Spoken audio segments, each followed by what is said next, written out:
Hello everyone, this is Jason from Primetime Aquatics. Today we're going to be doing another species profile, but it's on a fish that's often right behind me, and that is the Java rice fish. It's a cool little fish.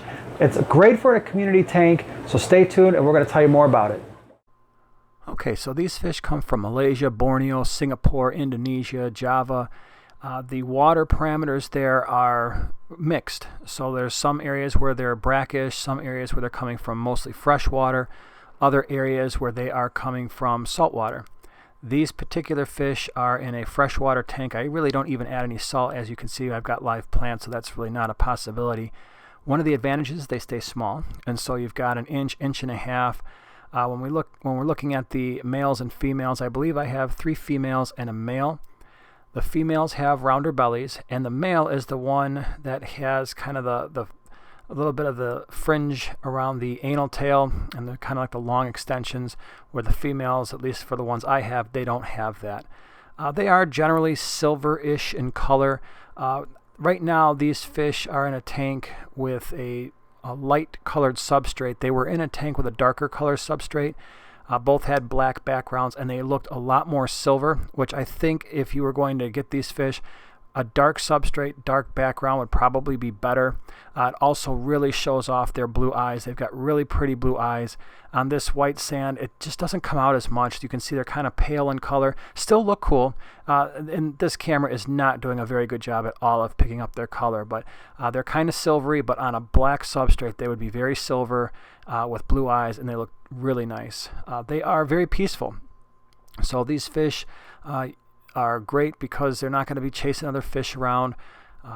Right now, in terms of tank mates, they're in there with some Opisthococcatoides, and no issues there either way, so they're not being chased. They don't do anything to other fish. I could imagine these fish being in a tank, maybe 10-gallon or greater, but you could certainly include them in with probably, guppies and platies and some of your non-aggressive, smaller community fish. I don't know if I would maybe put them with a gourami that's going to get a little bit larger and maybe start to fin nip. But if you've got small community fish, this would be a good mix for that type of a tank.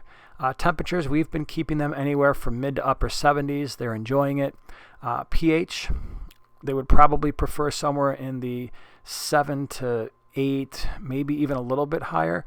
Right now, the pH of the tanks that they've been in are right around 7.7, and again, they've been doing very well in that.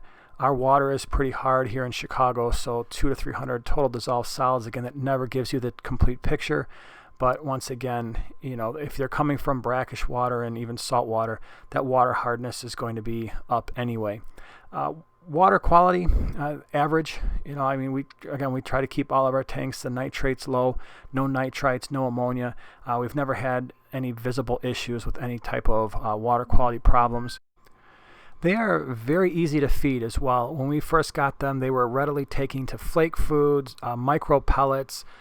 They will eat. They love live baby brine shrimp, frozen bloodworms, freeze-dried bloodworms. There hasn't been a food that I've put in that tank that they haven't eaten. So it's been pretty easy to get these fish to eat right from the very start. Like I said, another advantage is that smaller tank size. I would feel comfortable putting these fish in a 10-gallon tank. And as I'll talk about later, that may very well be where they wind up in the not too distant future. You can see how we've decorated the tank, live plants, a little bit of driftwood. They would appreciate some type of a surface like a live plant for breeding. Now breeding, these fish have bred for us. We just haven't made any effort to try and keep the fry. What's going to happen is as the females get into breeding age, and it doesn't take long, usually within about 2 to 3 months after birth, the fish are ready to spawn the next generation.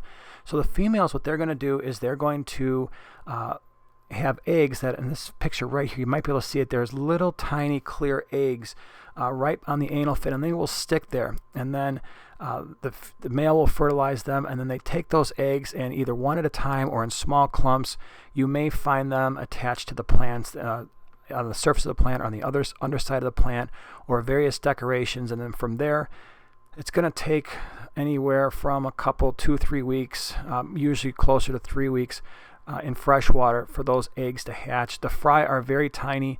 Like I said, we had some fry in the 125. I haven't seen any in this tank. The problem is the parents will eat them, and I know the apistos are eating those fry as well. So these fish may come out in the relatively not too distant future. They generally like to mate in the morning time, and that one male we have is constantly following the females. It kind of reminds me almost of like a guppy or a platy, where the males are just relentlessly chasing the females around. The fry that we did have, they were eating live baby brine shrimp without any issues.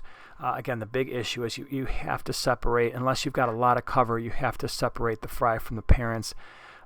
But they are wonderful little fish. They're a great small community fish. They look cool. Like I said, if you put them on a darker substrate with those blue eyes and they start to get kind of silvery, it is very cool. There have been reports that they've actually used these fish to monitor pollution along the coastal regions of the areas that I talked about earlier. So it's a wonderful little fish. At least for ours, we have not had to add any salt. One of the things that we will be doing is I'm pretty sure I'm going to be moving these 4 fish into their own 10-gallon, maybe a 20 long. I'm going to put a lot of floating plants in that tank and see if I can't get some of these fry to survive, and then remove the fry as I start to see them appear. Try to grow this colony up a little bit.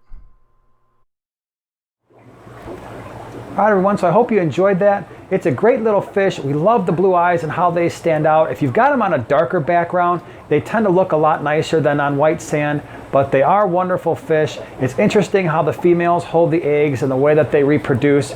So if you like this video, subscribe, and we'll see you in the next one.